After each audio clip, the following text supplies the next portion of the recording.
Itu satu-satunya negara muslim dunia yang sanggup menerapkan konsep ro'iyah untuk warga bangsanya, hanya muslim Indonesia. Tidak ada. Makanya ro'iyah ini rakyat. Jadi Indonesia itu bukan people. Kalau people itu vox populi, vox dei, suara mayoritas, suara Tuhan. Begitu dia mayoritas mengatakan kami wakil Tuhan, itulah makanya khilafah gak cocok di Indonesia, Hizbut Tahrir. Termasuk Ikhwanul Muslimin nggak cocok di sini, dan pasti runtuh karena berhadapan dengan ro'iyah atau rakyat. Kita juga bukan komunis. Kalau komunis itu proletar. Jadi begitu proletar ini kuat, dia diktator proletar. Lihat, makanya nggak cocok ditabrak dengan ro'iyah atau rakyat. Ini konsep yang paling canggih di seluruh dunia. Makanya ro'iyah itu kalau kumpul namanya musyarakah, syarakat itu. Konsep perbedaan solusinya adalah wasyawirum fil amri musyawarah. Nah, yang bangun teritorinya karena para wali, maka kemudian teritorinya disebut wilayah. Jadi wali di tempat kita itu keramatnya itu kenapa? Sanggup bangun wilayah dan terstruktur. Kalau wali-wali di tempat lain itu kan hanya keramat itu aja, sekti ngono tapi nggak mampu membangun sebuah tatanan yang namanya wilayah. Nah begitu jadi itu bisa flat, yang kawulo jadi kulo, yang hamba saya, yang pikulun ulun, kelas tinggi jadi ulun bahasa biasa orang Banjar ya. Yang Jawa Barat jadi abdi, jadi abdi. Ini bisa terjadi. Dan itu dilebur gitu loh. Nah, makanya konsep ini diemban betul sama penerusnya wali yang namanya santri, sehingga kemudian santri melakukan pembebasan wilayah gitu. Nah ketika santri melakukan pembebasan wilayah, puncaknya itu adalah sebenarnya perang Jawa itu loh puncak yang sampai Belanda bangkrut. Nah, kakek-kakek buyutnya Mbah Hashim ini pemberontak semua di sananya menurut Belanda. Jadi kalau darah Mbah Hashim itu pakainya pemberontak. Mbah Asyari, Mbah Wahid, Solo Tigo, ini pasukan-pasukan yang melawan Belanda, yang akhirnya Belanda bangkrut itu, gitu loh. Belanda bangkrut. Sehingga kemudian Van de Venter, salah satu anggota Volkskrant Belanda, lapor kepada Ratu Wilhelmina, jangan lagi melakukan penjajahan dengan kekerasan. Itu disepakati oleh Wilhelmina bahwa anak-anak Inlander ini boleh sekolah. Lahirlah politik namanya politik etis. Begitu politik etis itu diberlakukan, anak-anak Indonesia bisa sekolah. Tapi pada saat yang sama, yang santri nggak mau, karena mantasyabbaha biqaumin fahuwa minhum. Jadi ada dua arus yang berbeda. Makanya ketika 45 kok iso ketemu gitu loh. Yang satu produk didikan Belanda yang oleh para ulama disebut tasabbuh, yang satu ini kok iso ketemu. Itu hebatnya. Kita nggak tahu situasi psikologisnya waktu itu apa. Mbah Hashim itu tegas kok. Yang pertama kali penggelorakan mantasyabbaha biqaumin fahuwa minhum itu tuh bireng. Pokoknya masih Belanda itu model apa wae, masih wong Londo itu gawe pendidikan, itu mengutake Londo tok. Sampai Londo itu nganggo sarung melu. Itu ya ijazah sarung itu Londo tau nganggo. Karena orang kesasar wurung ngono ki mboten. Niku zaman wali kan, klambine wali itu kok Arab itu jubah, diarani baju syar'i. Nah baju syar'i itu diketok ora iso nandur pari. Lah ketokan klambi syar'i namine syar'un. Wong Jawa ora di huruf ain duwene monggo bothongo mula syar'un dadi saruan dadi sarungan. Makanya santri ora perlu ribut perkara kathok cingkrang. Karena nek pengen cingkrang tinggal dilinting. Nek pengen blontrok kare diduno. Makanya bahas isbal karo santri mesti diguyut tok lho. Itu berbeda. Sampai ono cerita bahwa Belanda pun mengikuti tradisi sarungan. Kiai ini beulung itu sarungan. Itu di Mojokerto katanya dulu waktu itu. Terusannya Van der Plas itu yang nyamar namanya Habib Abdurrahman. Tapi Van der Plas di Mojokerto. Yang murid-muridnya sempat diceritakan berdebat sama Mbah Wahab. Itu saya lacak dokumentasinya. Mbah Wahab kan dulu berdebat. Kiai-kiai itu sering kalah. Ditanya apakah Nabi Muhammad sudah meninggal? Sudah. Apakah Nabi Isa masih hidup? Masih. Di langit. Sudah. Clear? Clear. Sekarang saya tanya, enakan mana? Berteduh di bawah pohon hidup apa pohon mati? Bahwa bingung kan dijawab. Nek berteduh di bawah pohon hidup jelas wong berteduh ya enakan di bawah pohon hidup, tapi kok mengikuti logika Nabi Isa yang masih hidup. Tapi kalau berteduh di bawah pohon mati itu jelas gak enak, tapi itu adalah kenyataan Nabi Muhammad sudah meninggal. Akhirnya Bapak jawab, enakan berteduh di bawah pohon mati. Kamu aneh, wong edan berteduh kok di bawah pohon mati.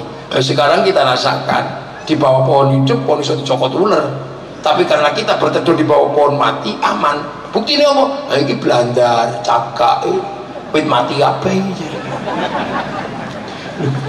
Nah ini dua berbeda. Jadi saking antinya Belanda sampai ada cerita Mbak Hashim itu disuruh diminta bayar pajak, itu nggak mau pakai duit gulden karena gulden itu udah elondo, dia nggak mau. Kalau mau sapi ambil. Nah itu makanya orang NU itu kalau sudah mantap sapi komen, wah hati-hati betul karena itu konsekuensinya panjang. Makanya santri kiai suruh ngaramin rokok nggak berani karena 475 triliun masuk APBN cukainya rokok. Kalau mengharamkan rokok bahaya itu karena itu APBN-nya itu untuk bangun jalan. Nah kalau rokoknya haram, cukainya haram, untuk bangun jalan-jalannya haram. Nah orang yang mengharamkan rokok ya dosa lewat jalannya pemerintah. Itu konsekuensinya kok. Makanya hati-hati sampean. Nek gak seneng rokok ya wis takonin kenapa kamu gak ngerokok? Kalau ngerokok pusing haram. Kenapa kalau ngerokok? Kalau nggak ngerokok malah saya mumet, wajib. Ini kiai kan sederhana karena nggak tahu hukum. Dan itu kan jololo. Kiai nggak revolusioner. Wis ben. Bank haram. Ya hati-hati lu mau haji nganggo duit produksi bank. Nah konsekuensi Mbah Hashim tegas. Makanya ketika sampai Mbah Hashim dibawa ke Kali Sosok, itu santri-santrinya datang ke sana semua. Kalau Mbah Hashim dianggap keliru, kami semua juga keliru. Jadi bukan minta bebaskan Mbah Hashim, enggak. Semuanya minta dipenjara bareng.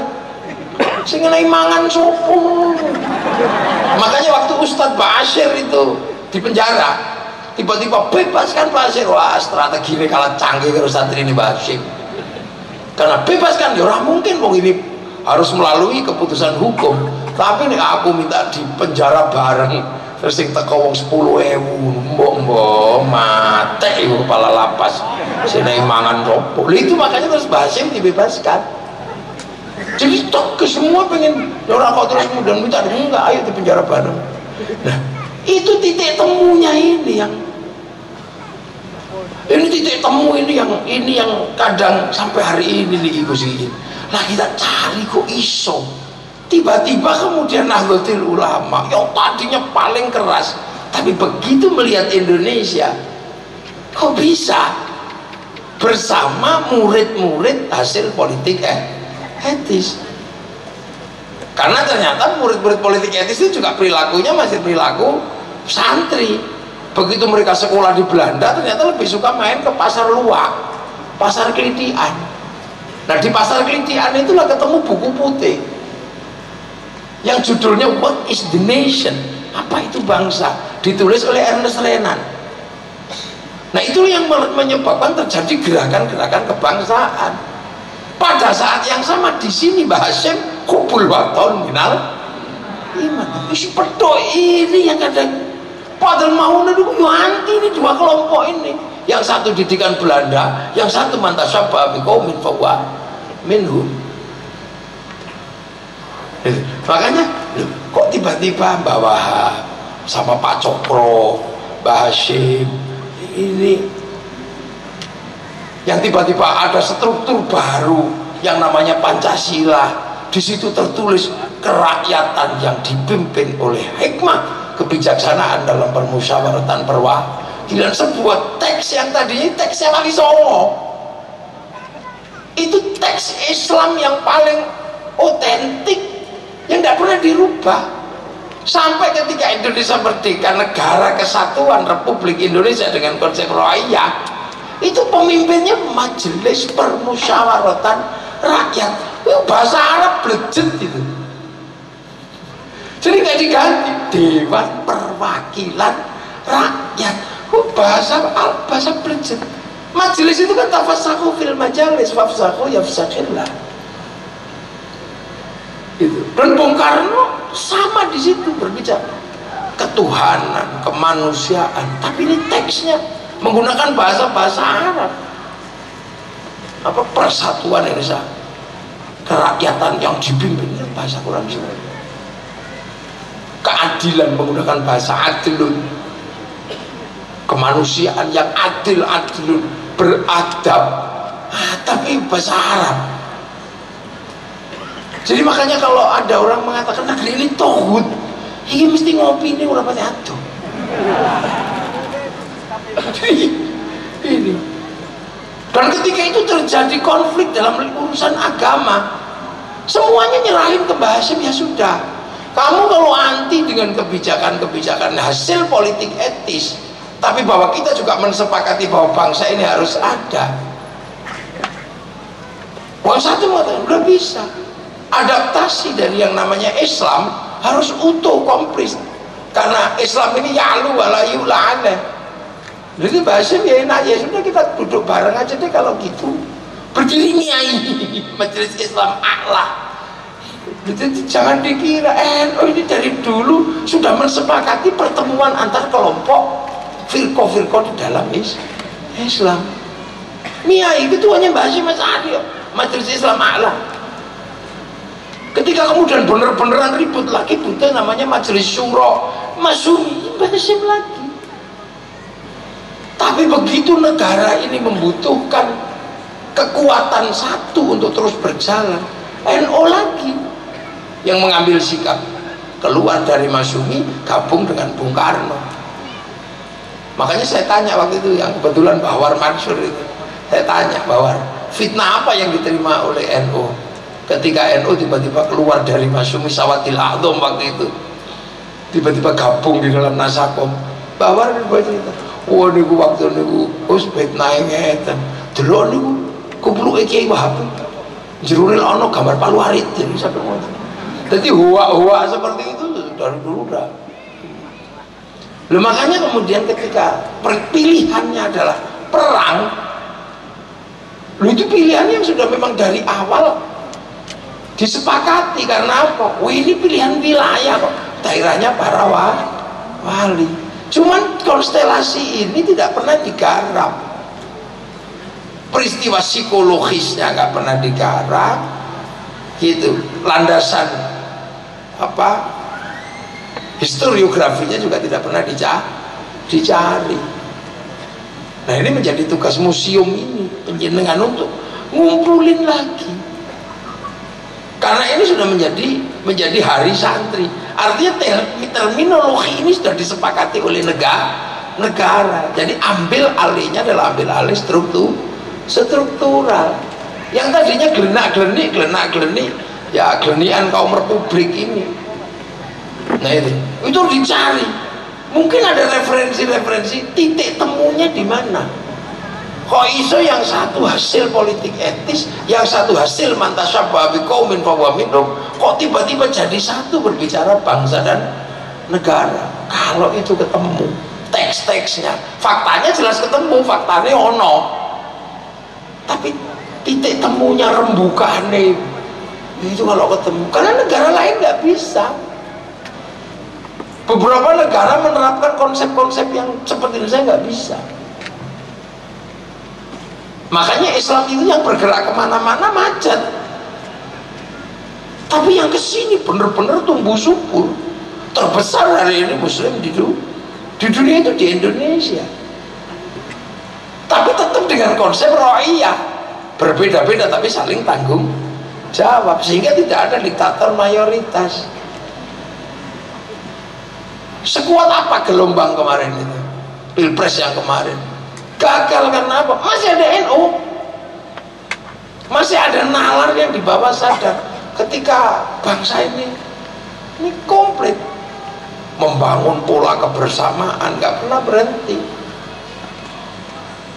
Jadi bangsa ini kalau masih situasinya masih ada bandul gede kayak NU, masih aman. Makanya orang-orang juga mikir kalau pokoknya udah santri kita dijagelut terus, ikan lagi ngalah. Gue naik terus no ngalih, gue naik sebarang ngalih, mau wis tuh. Dan itu sudah biasa. Cuman yang berani ngambil inisiatif untuk mempertemukan titik konsolidasi paling rasional di tahun 45, Hasyim Asy'ari. Makanya berat jadi cucu Mbah Hasyim itu, Gus. Sifat berat tuh. Penjenengan yang di depan ini berat, cucunya Mbah Hasyim. Makanya paling enak jadi cucunya yang lain aja, aman. Dan kita nyaman, kita tenang kok, enak. Karena satu mengemban negara, yang satu mengemban agama, tapi ketemu dalam satu titik kesepakatan nation state. Ini kan yang lain nggak bisa. Suriah ketika Bashar al-Assad diantem, kelompok agamanya mundur. Makanya Syekh Ramadan Al-Buti tinggal sendiri di bom di masjid. Mesir ketika terjadi konsolidasi besar Ikhwanul Muslimin, presidennya ini dikafirkan. Yang Muslim Ikhwanul Muslimin, mayoritas Mesir mengatakan presidennya itu. Sama dengan Turki, kelompok agamanya mundur, Kemal Atatürk dianggap sekular. Muammar Gaddafi ketika digencet itu kelompok agamanya mundur, sehingga Gaddafi sendiri. Saddam Hussein juga sama, ketika Saddam Hussein digencet dengan isu Udair, anaknya yang aneh-aneh itu, tiba-tiba kemudian Saddam Hussein ini disebut sekuler, kelompok agamanya yang mundur, Sunninya mundur, Syiahnya mundur, sehingga Saddam Husseinnya sendiri gencet. Sekarang situasinya nggak terkendali. Nah, Indonesia ketika Bung Karno digencet, agamanya nggak bisa. Jokowi di PKI kan, kiainya nggak bisa. Coba kalau waktu itu gimana? Oh, PKI ijazahnya palsu, terus kiainya lu bubar, itu, yakin. Tiba-tiba terus PKI, karena sebagian besar sudah mengatakan iya. Untung NU belum. 212 waktu mengatakan iya benar itu PKI. Oh iya ini. Nah, coba kalau terus tiba-tiba NU mengatakan benar lo bubar itu. Untung enggak. Makanya kalau Pak Jokowi datang ke hari santri itu hukumnya fardhu ain.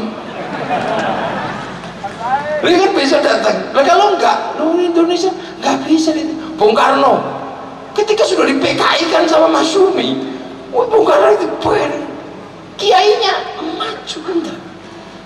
Pak Harto disebut sekular karena menerapkan asas tunggal Pancasila, kiainya Melani, walaupun tadi disebut daun salam, membelani. Jadi NU ini dan identitasnya nggak pernah meninggalkan negara berdiri tanpa perlindungan ulama, sehingga selamat terus. Coba lihat tiba-tiba terus di jalur siapa yang kuat? Udah kayak begitu, dan itu istiqomah sampai hari ini. Ini pilpres walaupun beda gitu, kiai ono sing nang Prabowo, ono sing nang Anies, ono sing ini, nanti begitu siapa yang terpilih, kiai juga akan memberikan support pada negara gabung kan mundur. Ini keunikan yang terjadi di Indonesia, sehingga sampai kemudian dalam beberapa kajian-kajian tafsir, konsep yang diharapkan tentang wahadzal baladil amin itu terjadi di Indonesia. sehingga laqad khalaqnal insana fi ahsani taqwim tetap terjaga, aman wa amilus sholihat terjaga karena ada konsep baladil amin itu nggak pernah pisah. Wes no kok ditinggal pun udah pisah. Sampai dulu di Jombang kan ada itu namanya Kiai Bajuri, saya diceritain sama Gus Dur. Kalau kampanye, kalau anda ke Ka'bah mau apa? Tawaf, haji, nenek ringan, ngiseng, itu sampai ada itu saking jengkelnya. Tapi ketika negara butuh Pancasila untuk kebersamaan rakyat, yang paling pertama kali dukung siapa? NU. Sampai NU diwolo-wolo ya sudah. Tapi hasilnya semua hari ini jalan, bangsa ini terjaga. Kemarin semua sudah anti negara. Itu kemarin sampai 212 sampai panitianya sampai hari ini masih reuni kok. Wih, digabung dengan FPI komplit itu.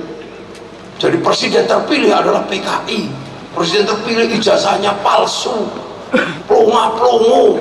Itu kan serem gitu. Coba kalau kemudian NU rampung ya.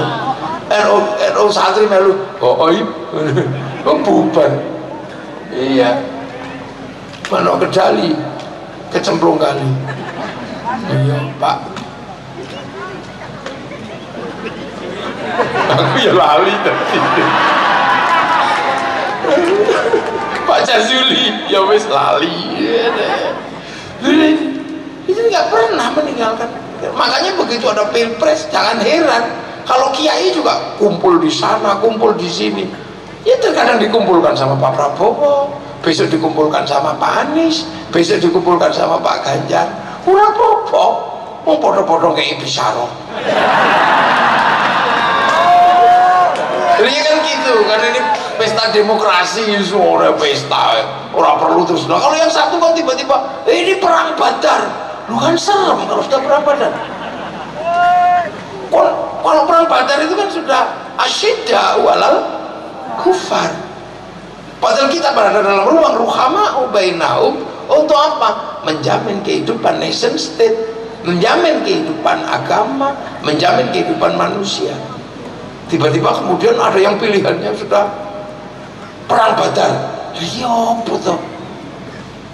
Itu coba kalau dulu mondok 10 tahun kayak Pak Jazuli mungkin nggak begitu. Jadi kadang sampean kan jadi jujur. Coba begitu konstelasi, tapi santri nggak pernah. 10 November itu sudah ente-entean sudah. Gitu loh. Bahasa itu udah kira-kira santri gue isek kok nggak kebayang itu. Makanya kita bersyukurlah kita lahir di hari ini. Sama kadang kalau saya peringatan Isra Mi'raj itu selalu saya jelaskan untung kita lahir hari ini. Coba kalau kita hidup bersama zaman Isra Mi'raj, mungkin kita ini rombongan yang Abu Jahal. Nah kita juga sama, untung kita itu hidup sekarang.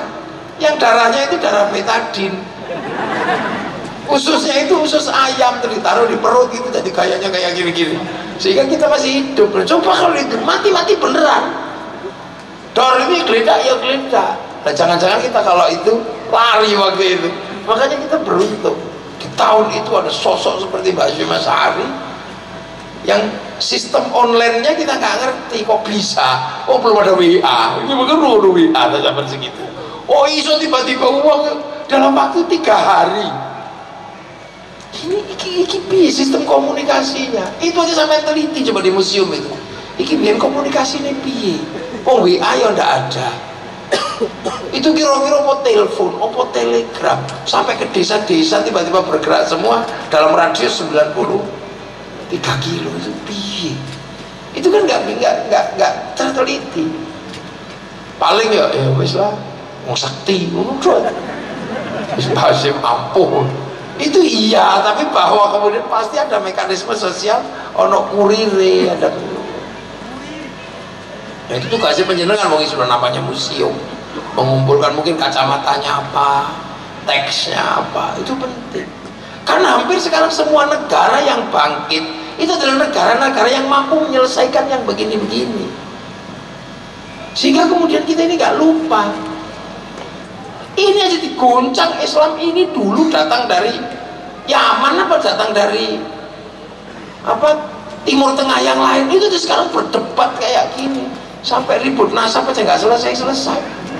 Itu karena apa? Teksnya hilang. Coba kalau teksnya ada nyoh mau nyopo ya ini kok, makanya sing ditakoni ini teks ini sama aja. Bahwa kita pernah menaklukkan sebuah bangsa besar namanya Mongolia itu di 1250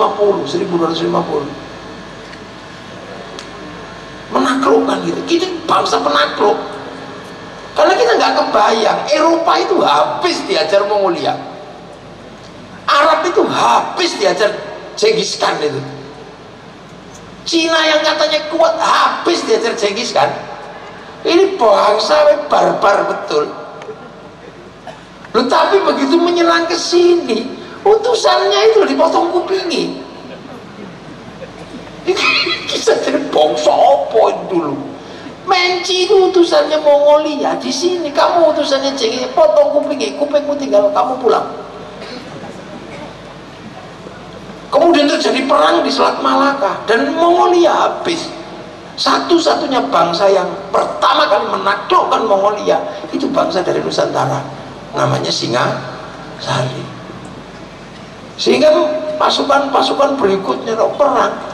Lu kok tiba-tiba sekarang itu tiba, wah kita ini bangsa tempe. Masa lu gimana? Kamu desus saja salah prediksi sekarang.